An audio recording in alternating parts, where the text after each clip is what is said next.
Any old kind of sewing machine that does a straight stitch, that's all I need is a straight stitch for this, because I just use hot glue for buttonholes. You get to pick whatever pattern you want. I get really inexpensive fabric that has boy-like prints if I'm doing a boy satchel, or you got the McQueen card, Lightning McQueen, not Steve McQueen. See, I could do a Hot Wheels. I could do a Hot Wheels design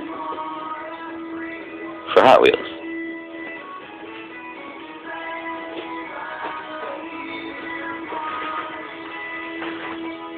Buy 10 yards worth is worth 2 bags or 2 satchels. So I get 10 yards worth in the half or quarter, not half inch. Half inch is too thick. 1/4 inch size, because it's easier to pull through if it's thinner, but not too thin where it doesn't, support the weight of or support the proper strength for pulling it through. And then you don't want it too thin either, because it'll cut your fabric. That's thin print fabric. Then you've got thicker. I don't care what type of fabric, as long as it's thick and it doesn't unravel easily. So I got this stuff for like $2 a yard.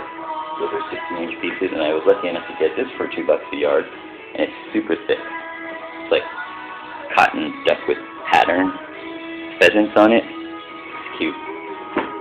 Cute stuff. It's good to see. And this is really ugly. I think it's ugly, but when you put it with something else, it'll be really nice. But it's super thick, and I got it for $2 a yard. I don't care what the inside looks like as much as the outside. So I'm going to work on a couple of projects right now that I've already pinned.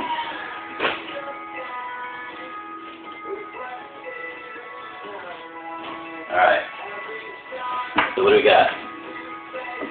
We got the one for my daughter here. It's already been pinned. What I mean by pinned, I put pins in the corners. This one's going to be a satin interior fabric with ladybugs and rainbows for my daughter Erica. And I already put pins, these type of pins, these like pins with the big old bulbs at the end, to hold the plate. And I just kind of put 3 in each corner, one here, one here, one here. And then I have a big square worth of it. The one I've been waiting to do for the video. Actually, here's one for my older daughter, Tiger Lily, because she likes wolves. So this is going to be the inside. This is the inside out right now.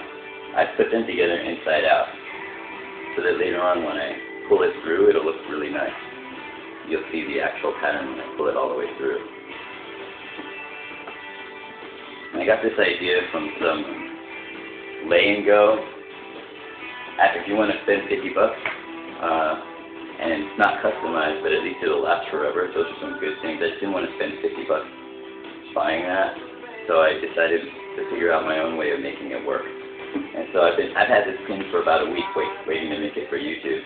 But this one was very expensive fabric. This is cheap fabric.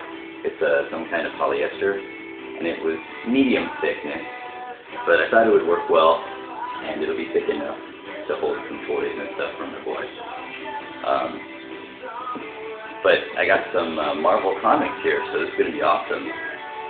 But I've already pinned the corners. And what I have to do first is measure it so that it's the size of a circle that intersects the radius from the center to the edge will intersect the edge here. And then I'll just kind of make a circle shape because we can't have it square. But the fabric itself is square. This fabric right here cost me $6 a yard, but I had to have the Avengers and Captain America. Because that's just, what boys like. The backing fabric is more like $1.99 or $1.50. It's just some inexpensive fabric. But I thought it would do the job well enough, which it should. As long as I reinforce the lanyard hole that I'm going to put, or the drawstring. There you go, drawstring hole. But I use a ribbon instead of the actual string.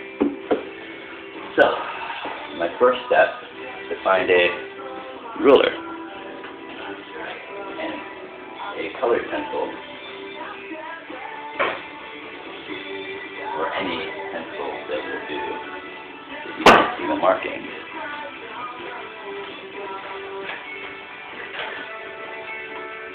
So, since this is going to be on the inside of it, it really doesn't matter, but I'll put one side of the edge here, and then I'll bring it to the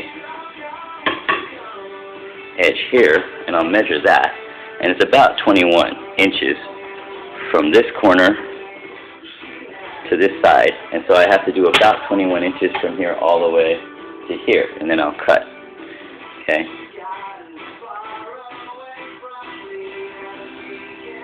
So it all has to just be somewhat approximate. It doesn't have to be perfect. Because, you know, this is just a bag. It's not, nobody's going to wear it. You know, and sometimes I make it even a little bit bigger just because then it could hold more stuff. So I might go 22 inches instead. It might be a little lopsided, but who cares? It doesn't have to be a perfect circle plane surface. I'm not that particular. And I don't even draw a whole line. I just kind of connect the dots at 22 inches. Ooh, that's 22 inches right there. That should have gone 23 instead. Because this is a longer perimeter, or longer radius. So, maybe 23. I'm going to go 23 instead. See, flexibility is important. I can earn myself another extra inch for the drawstring later on. Have more room to maneuver. And you know, you could do a little bit off and it's no big deal.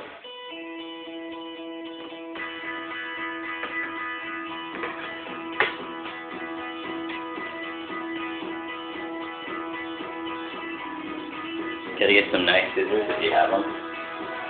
Be careful you don't cut into the needles because it could damage your scissors. So I'll cut about 2 sheets at a time just because I'm that awesome. And like I talked about, you might want to remove the needles here so that you don't. Oh.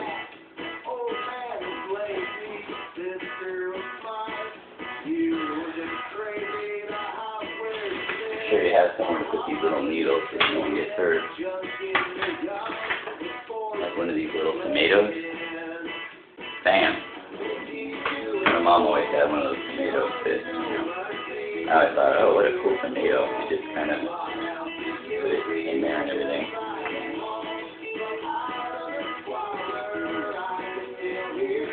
See, the nice thing about this, you know, is that this is a real beginner's thing. It doesn't, you don't have to get anything perfect. Just, it'll work no matter what, even if you mess it up and get the cutting wrong. You could save this if you want to make a doll out of it, like a little tiny, you know. You can make some tiny dolls, even with the straight stitch. Just make a little man figure or stick figure of, you know, really cool polyester fiber cell stuff. You can always make something out of these little straps, or you can just throw it away if you don't care too much for random pieces. So I just follow the original, or the first line of cutting that I did. And again, it doesn't even have to be perfect. It's good enough. You know, close is good enough for this type of project. Just make sure you take all these little needles out so no one gets poked.